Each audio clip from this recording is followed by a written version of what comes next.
నీ శత్రువు ఎవరైనా నిన్ను దోచుకుంటే లెక్కగట్టి నిన్ను ధనవంతునిగా చేయడానికి ఆ శత్రువు నుంచే లాక్కొని వచ్చి నిన్ను ధనవంతునిగా చేస్తాడు.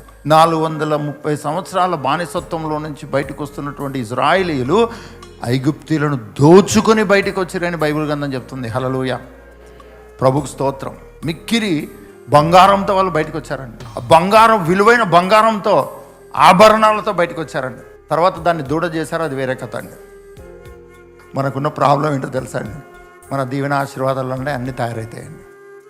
మనం సంతోషంగా ఉంటే ఎన్నెన్ని చేస్తామో మనకే తెలియదండి. దుఃఖంలో ఉన్నప్పుడు చేసే దానికంటే సంతోషంగా ఉన్నప్పుడు మనం చేసే ఘనకార్యాలు చాలా గొప్పగా ఉంటాయండి. నువ్వు శత్రువుకు అప్పగించబడడం కాదు, శత్రువు నీకు అప్పగించబడేటట్లు చేసే దేవుణ్ణి నువ్వు కలిగి ఉన్నావు. ఎటువంటి దేవుణ్ణి అబ్రాహాము కలిగి ఉన్నాడంట చూద్దాం.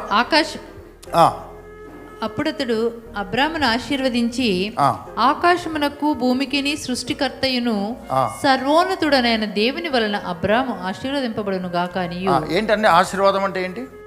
ఆశీర్వాదం అంటే అర్థం ఏంటంటే తెలుసా అండి? శత్రువు నీకు లోబడేటట్టుగా చేయడమే ఆశీర్వాదము. శత్రువు నీకు లోబడతాడు.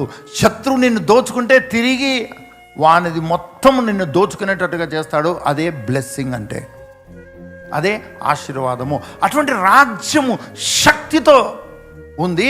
ఆ శక్తితో ఉన్న రాజ్యానికి దేవుడు నిన్ను వారసునిగా చేసుకున్నాడు.